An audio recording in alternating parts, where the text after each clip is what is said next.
since we got out of the time of COVID, the big pandemic, everybody, myself included, is a little more in tune with themselves in just completely kind of psyching yourself out if you have the sniffles or allergies or something and thinking that you got the Rona.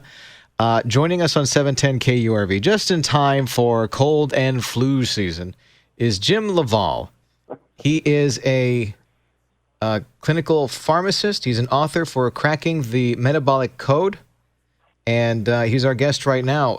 How easy is it to just kind of get inside of your own head and mistake, just like, hey, I got the sniffles today, but maybe it was because I had picked up some dust or some pollen or some pet dander or something like that, and just trick yourself into thinking that you've got a deadly flu coming about?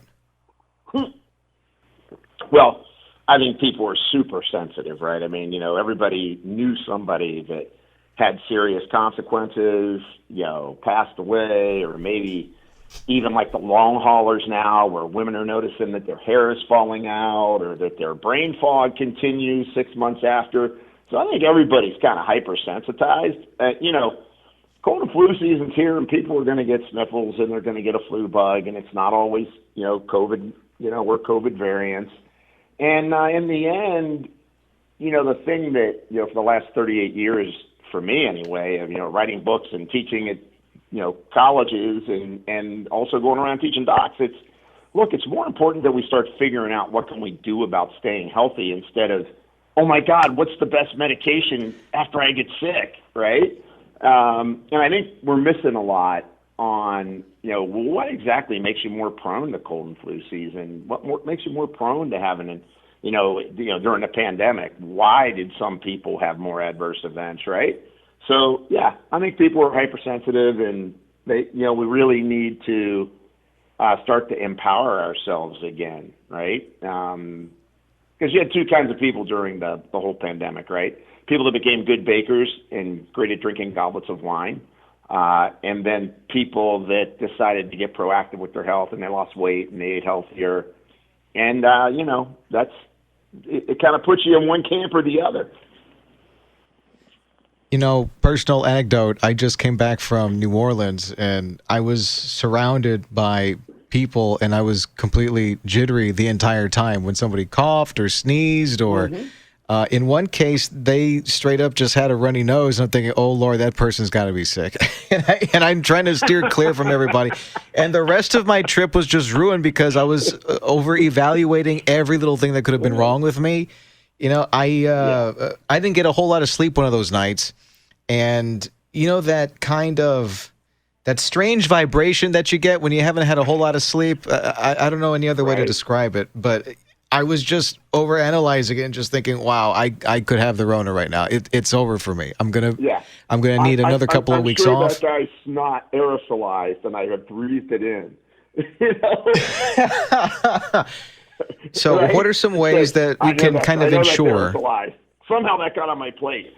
Well, you know what? But you're bringing up a really important point. What I try to get across to people is one of the most powerful things that affects your immune system is chronic stress. And, chronic stress, we know, creates more sick days at work.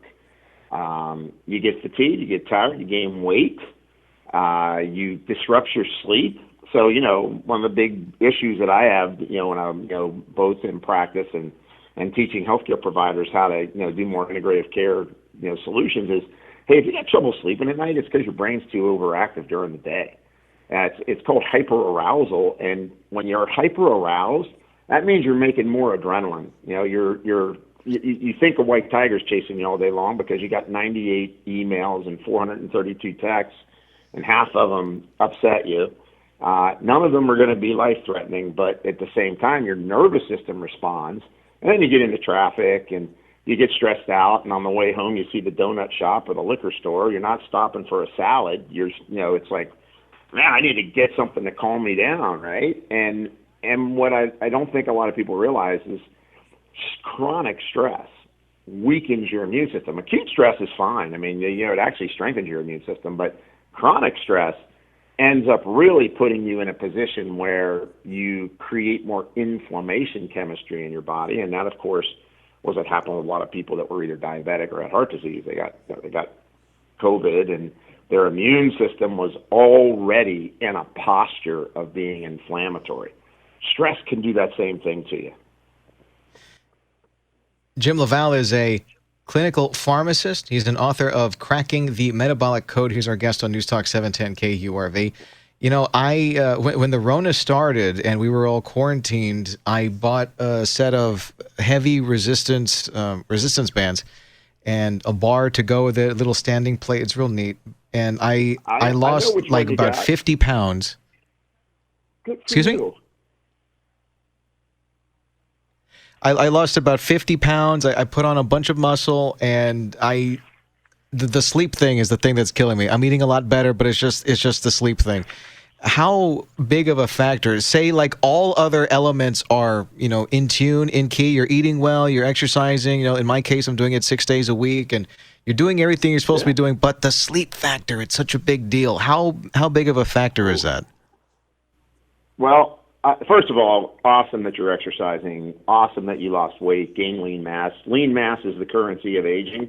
The more muscle you got, the better off you're going to be as you age. And when you lose fat mass, fat releases inflammatory compounds into your body that controls everything from how your blood sugar is going to work, to how your blood pressure is going to be, to how your thinking is going to occur as you're aging, right? So you're doing a lot of good things, but I got to tell you, one of the big, like number one longevity secrets is you got to get a good night's sleep. And so for a lot of people, what I do is it's, you know, teaching them even simple things like box breathing, you know, 4 seconds in, hold 4 seconds, 4 seconds out, release the tension of the day, and then hold 4 seconds. You do that for about 3 minutes. And then at the end of it, you just figure out something you're grateful for. You try to do that 3 minutes a couple times a day. It's kind of interesting that, you know, that breath work like that actually helps to release tension. And because when you're not sleeping, it's because your brain is too used to making the stress hormone cortisol, and you're making too much of it going into the night, and then your brain doesn't get the message because the cortisol doesn't drop to release melatonin. And melatonin actually resets your metabolism for the next day, and it also helps you to go into a deep sleep so that your brain gets restored, right? You have to kind of clean up all the effects of the daytime in the night. That's how your body works. It works like, hey, I got to work hard all day long, and then at night I got to prepare. So when you're not sleeping good, you don't get that good prepare cycle happening. So it's pretty important, you know. So, but I mean, hey, I'll say you're on a journey and you're already succeeding in quite a few things already.